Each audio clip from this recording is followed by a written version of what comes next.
Good morning friends, welcome to our channel pioneer education academy. आज के videos की हम शुरुआत करेंगे हमारा चैप्टर नंबर 5 से, जो है राज, राजा और प्राचीन गणराज्य। तो इस चैप्टर की शुरुआत करने से पहले हम जो मूलभूत बातें हैं वो जान लेते हैं। सबसे पहले वर्तमान शासक और प्राचीन शासक के बीच के अंतर डिफरेंस को जानते हैं।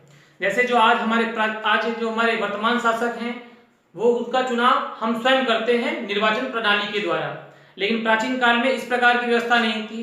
तो उस दौरान राजा कैसे निर्मित होते थे, राजा कैसे बनते थे। तो पहला जो कंडीशन था वंशानुगत, यानी कि जो राजा बनने वाला व्यक्ति था वो राजवंश से बिलोंग करता था, राजा का बेटा ही जनरली राजा बना करता था। और दूसरा कारण युद्ध। आप लोगों ने इतिहास में सुन रखा होगा, प्राचीन में काल में इतने अधिक युद्ध हुए हैं, वो सारे क्या होते थे, एक साम्राज्य से दूसरे साम्राज्य को कब्जा करने के लिए होते थे। अब तीसरा कारण यज्ञ। तीसरा यज्ञ भूमिका निभाता था। राजा अपने आप को सम्राट या बहुत बड़ा साम्राज्य का स्वामी स्थापित करने के लिए यज्ञ का आयोजन करते थे। आपने यज्ञ का नाम सुना होगा, अश्वमेध यज्ञ। इसमें जनरली राजा क्या करता था कि अपने प्रतिनिधि के रूप में एक घोड़ा को क्षेत्र में छोड़ देता था। वो घोड़ा जिस भी क्षेत्र से गुजरता और उस घोड़े को वहां नहीं रोका जाता था तो यह मान लिया जाता था कि वह जो क्षेत्र है वह राजा के अधीन हो गया। अब ये इसकी प्रक्रिया की क्या थी, इस यज्ञ की, इसमें क्या क्या होता था। तो जो राजा था उसका सारथी इस यज्ञ में उसके जो युद्ध कौशल है उसकी वीरता का गुणगान करता था। दूसरा, राजा का जो परिवार थे, जैसे उनकी रानियां हो गई, उनके बेटा बेटी पुत्र पुत्रियां हो गई, छोटे अनुष्ठान किया करते थे। और वैश्य लोग थे वो यहाँ उपहार भेंट करते थे राजा को, लेकिन इसमें शूद्रों को अनुष्ठान किए आगमन की कोई इजाजत नहीं थी। अब हम आगे पढ़ने जा रहे हैं वर्ण व्यवस्था के बारे में। इसकी शुरुआत कहां से हुई। वर्ण जो इसकी चर्चा हमें मिलती है वो कहां मिलती है, उत्तर वैदिक ग्रंथ। उत्तर वैदिक ग्रंथ, तो ये कब का ग्रंथ है, ये ऋग्वेद के बाद का काल है। इसके बाद के जो वेद हैं, जिसमें हो गया हमारा सामवेद, यजुर्वेद, अथर्ववेद और अन्य ग्रंथ हैं, उसमें ये शामिल होते हैं। तब इन ग्रंथों में इस बात की चर्चा है। जैसे इस काल में क्या होता था, इस काल में जो समाज था उसमें लोग थे वो समूह में मौजूद थे। तो कौन कौन से समूह मौजूद थे, जैसे योद्धा के रूप में लोग मौजूद थे, पुरोहित के रूप में लोग मौजूद थे, व्यापारी हो गए, कृषक हो गए, पशुपालक हो गए, मतलब इन कैटेगरी में लोग मौजूद थे। तो जो पुरोहित थे उन्होंने क्या किया, समाज के इन समूहों को 4 वर्ण में डिवाइड किया, बांटा 4 वर्ण में। तो कौन कौन सा वर्ण था, पहला ब्राह्मण, दूसरा क्षत्रिय, तीसरा वैश्य और चौथा शूद्र। शूद्र 4। अब इनकी भूमिका क्या थी ब्राह्मण की, इन्हें वेद का अध्ययन करना था। दूसरा, ये यज्ञ संपन्न किया करते थे और उन्हें जो पारिश्रमिक प्राप्त होता था वो दान के रूप में प्राप्त हुआ करता था। अब क्षत्रिय का जो कार्य निर्धारित किया गया वो ये था, ये युद्ध करेंगे। दूसरा, जो समाज के लोग हैं कहीं पर उन पर आक्रमण होता है कहीं से तो उनकी सुरक्षा करेंगे। तीसरा वैश्य, वैश्य के अंतर्गत ये सारे कृषि कार्य हो गया, व्यापार हो गया, जो अन्य गतिविधियां हैं वो वैश्य करेंगे। समाज की जो आर्थिक गतिविधियां हैं वो वैश्य के जिम्मे निर्धारित की गई। अब चौथा जो शूद्र है, तो इसके लिए क्या कार्य निर्धारित किया गया?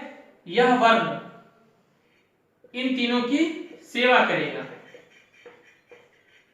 ठीक है, क्या करेगा? ये इन तीनों की सेवा करेगा। और जो जैसे ये दोनों वर्ण हैं, इनको बोला गया कि आप वेद का अध्ययन कर सकते हो, आप यज्ञ कर सकते हो।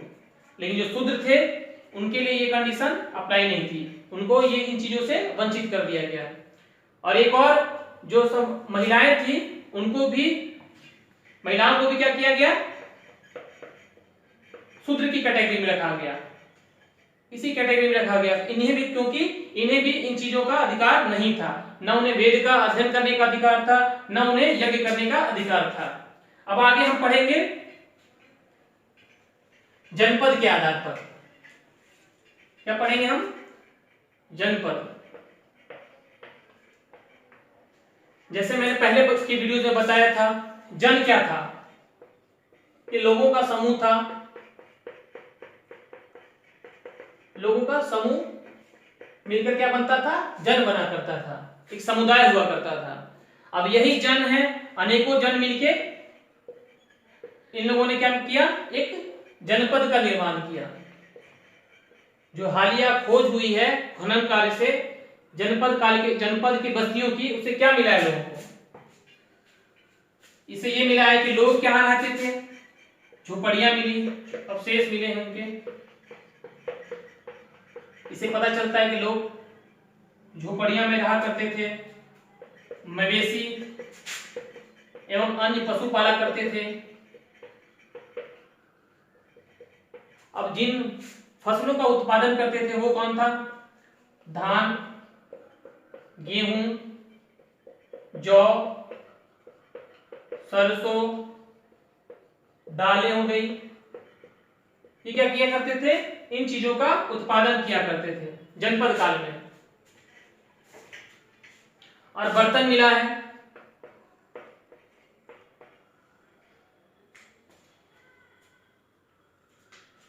ये इन बर्तनों में देखा गया कि क्या है? कुछ लाल है और कुछ धूसर। हमने पिछले वीडियो में पढ़ रखा था कि महापाषाण काल में जो बर्तन मिला था उसे हमने क्या बोला था? ब्लैक एंड रेड वेयर, मतलब लाल और काले मिट्टी का बर्तन। तो यहाँ कुछ अलग विशेषता मिली, धूसर। तो उसका जो बर्तन था उसके अलग करने के लिए, स्पेसिफाई करने के लिए, इस काल के जो बर्तन थे उसे बोला गया चित्रित धूसर मृद भांड। ये जो धूसर के जो बर्तन थे उन पर क्या होते थे? चित्र बने हुए करते थे। और चित्र में क्या बनाए लोग? क्या क्या क्या बनाते थे? तो सरल रेखाओं से बनाते थे चित्र, या फिर ज्यामितीय आकृतियां बनाते थे, जैसे वृत्त हो गया, वर्ग हो गया, त्रिभुज हो गया। इन सारे प्रकार के चित्रों का इन पर निर्माण किया जाता था। अब अगला हम टॉपिक पढ़ेंगे वो है महाजनपद। हमारा जो अगला टॉपिक है वो क्या है? महाजनपद। जैसे मैंने बताया कि अनेक जन का मिलकर जनपद का निर्माण हुआ, उसी प्रकार से अनेक जनपदों का निर्माण, समूह का मिलना क्या कहलाया? महाजनपद। जैसा कि आप इतिहास में आप लोगों ने सुन रखा होगा कि प्राचीन काल में 16 महाजनपद मौजूद थे हमारे भारत में। उनकी जो खास विशेषताएं थी वो क्या थी? कि अधिकांश महाजनपद की एक राजधानी हुआ करती थी। क्या थी? एक राजधानी हुआ करती थी। ठीक। अब लोग जो राजा थे वो क्या करते थे? इस राजधानी, जैसे ये राजधानी हो गया, ठीक, तो इसका क्या करते थे? चार दीवारी से चारों तरफ घिरवा देते थे। पत्थर का वो चार दीवारी होता था, ईंट का या लकड़ी का हुआ करता था। तो इसके बनाने के पीछे जो उनका वजह था, क्या कारण क्या था? पहला, कि आक्रमण से सुरक्षा इन्हें प्राप्त होनी थी। इनकी जो मंशा थी वो थी कि यदि उन पर आक्रमण हो तो उससे यह उन्हें सुरक्षा प्राप्त करेगा। दूसरा, जो चार दीवारी के भीतर लोग रहते थे उन पर नियंत्रण करना क्या था, आसान था, उनकी गतिविधियों पर नियंत्रण करना आसान था। अब क्या किया गया, महाजनपद में राजा ने एक राजधानी का निर्माण किया। दूसरा, ये स्थायी सेना रखने लगे। जैसे मैंने वैदिक काल में आप लोगों को बताया था कि स्थायी सेना की मौजूदगी नहीं थी, जो अधिकांश पुरुष थे वही युद्ध में जाया करते थे। लेकिन इस काल तक आते आते एक परिवर्तन देखा गया कि स्थायी सेना रखी जाने लगी। अब जब राजा क्या करने लगा, चारदीवारी बना रहा है, महल बनवा रहा है, सेना रख रहा है, तो इन्हें नियमित वेतन भी देना होगा,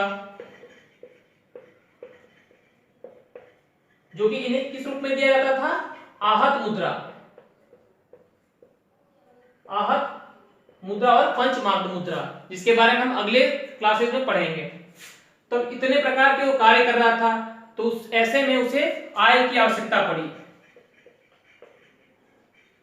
अब तक जो काम था राजा का वो उपहार से चल जाया करता था, लेकिन अब गतिविधियां बड़े स्तर पर होने लगी, बड़े क्षेत्र उनके नियंत्रण में आने लगे, तो उन्हें क्या हुई, एक निश्चित आय की जरूरत पड़ी। तब उसने अब एक कर व्यवस्था की शुरुआत की, क्योंकि कर व्यवस्था की शुरुआत की ताकि उसे निश्चित आय होते रहा करे। तो जो सबसे पहले उसने कर लगाया वो लगाया कृषक पर। क्यों? क्योंकि उस जमाने में आज की भांति उद्योग नहीं थे, सेवा क्षेत्र नहीं था। उस समय जो प्रमुख आर्थिक जो क्षेत्र था वो था कृषि था। तो इसने क्या किया, फसल पर कर लगाया। कितना? 1/6, 1/6 भाग लगाया कुल उपज पर। कुल उपज का 1/6 कर के रूप में लिया जाने लगा। इसे क्या कहा जाता था? इसे भाग कहा जाता था। दूसरा, व्यापारी से कर लिया जाने लगा। तीसरा, जो कारीगर थे इनसे कर के रूप में दैनिक श्रम की मांग की गई कि आपको क्या करना है, महीने में एक दिन राजा के यहां जाकर काम करना है। ठीक है। अब चौथा,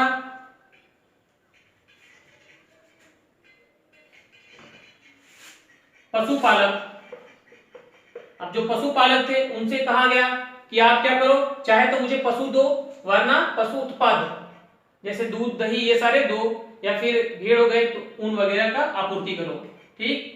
अब एक और है आखेटक और खाद्य संग्रह, जो जंगलों में रहा करते थे।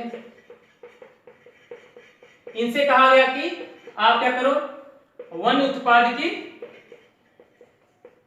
आपूर्ति किया करो। ठीक है। चलिए अब देखते हैं हम कि इस काल के कृषि में क्या परिवर्तन आया पहले की तुलना में। कृषि में क्या परिवर्तन होगा।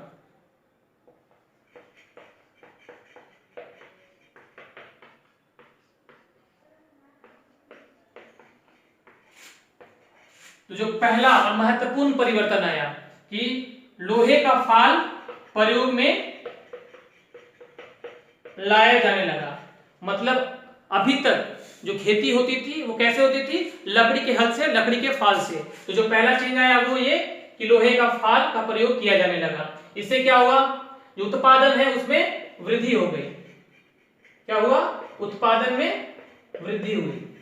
अब जो दूसरा है जो परिवर्तन आया वो ये कि धान रोपण पद्धति का विकास। तो आपके मन में प्रश्न आ रहा होगा कि धान की खेती तो इससे पहले भी की जाती थी, तो इसमें चेंज क्या आया। तो इससे पहले जो खेती की जाती थी वो सिर्फ ये कि धान का बीज लिया और खेत में सिर्फ यूं ही छिड़क दिया।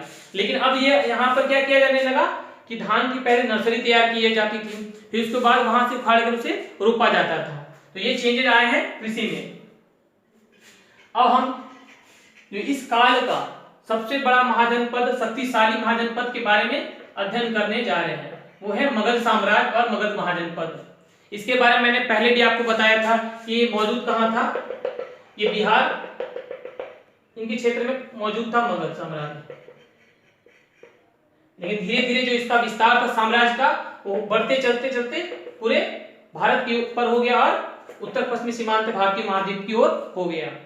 तो क्या कारण था कि ये साम्राज्य शक्तिशाली होता चला गया अन्य की तुलना में? तो क्या क्या कारण थे वो हम लोग देख लेते हैं। पहला कारण, ये दो नदियों के किनारे बसे हो, दो नदियां से गुजरती थी। कौन कौन? गंगा और सोन नदी। ये दो नदियां थी। इन दो नदियों से लाभ क्या क्या होता था? पहला, परिवहन में, जैसे उस समय अभी के तुलना में रेल नहीं था, हवाई जहाज नहीं था, तो परिवहन होता था नाव से, तो ये परिवहन में मदद करता था। दूसरा, जल वितरण, लोगों को जल की पीने की सुविधा थी, सुविधा उपलब्ध थी। तीसरा, सिंचाई की व्यवस्था, इनसे क्या होता था? इन्हें सिंचाई के लिए पानी की उपलब्धता हो जाती थी। पहला कारण हो गया। दूसरा, यह जंगल से घिरा हुआ था, ठीक, तो जंगल से इन लोगों को क्या मिल जाता था? हाथी मिलते थे, जिसको यह सेना में शामिल करते थे, और उस समय की जो सेना थी इनकी सबसे शक्तिशाली और सबसे अलग थी, क्योंकि हाथियों से निर्मित थी। ठीक है, हाथी इनके सेना में सम्मिलित थे। फिर लकड़ी मिलते थे, भवन निर्माण जिससे होते थे, ठीक, हथियार निर्माण करते थे। मैंने बोला था वहां चार दीवारी के निर्माण में भी इसका प्रयोग कर लिया जाता था। अब तीसरा कारक है, मैं बताता हूं आपको। यहां क्या था? लोहे का समृद्ध भंडार था। यहां पर समृद्ध भंडार, जो लौह अयस्क था वो अच्छी गुणवत्ता का था। इससे इन्हें क्या फायदा हुआ? एक तो हथियार, अच्छे अच्छे हथियार और औजार बने। दूसरा, फाल बना, जो लोहे का फाल था, तो हथियार से क्या हुआ? ये दूसरे क्षेत्र पर आसानी से कब्जा कर सके। चौथा कारण, महत्वाकांक्षा थी इनकी शासकों की।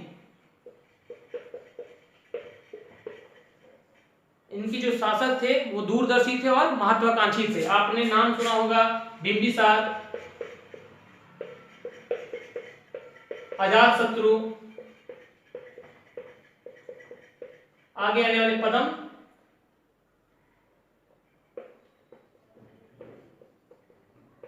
नंद।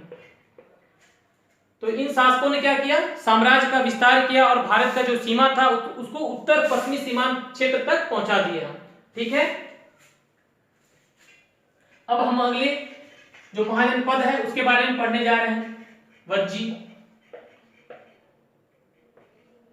यह मगध साम्राज्य से कैसे अलग है? जैसे मगध साम्राज्य में तो क्या था कि केंद्रीकृत सत्ता थी, तो वहां क्या था? एक शासक था। लेकिन जब बात वज्जी इसकी आती है, वज्जी की, तो यहां क्या थे? छोटे छोटे क्षेत्र के राजा मिलकर क्या करते थे? एक संघ का निर्माण करते थे। क्या करते थे? एक संघ का निर्माण करते थे। ये क्या करते थे? कोई भी अपना निर्णय लेने से पहले एक सभा करते थे, मीटिंग करते थे और कोई भी निर्णय लिया करते थे। अपनी सारी समस्याएं साझा रूप से उसका समाधान करते थे, समाधान ढूंढते थे। लेकिन जो सभा थी, जो सभा का आयोजन किया जाता था, उसमें ये लोग स्त्रियां को, दास को, कामगार को, इनको शामिल नहीं करते थे। ठीक है, जो महावीर और बुद्ध हैं,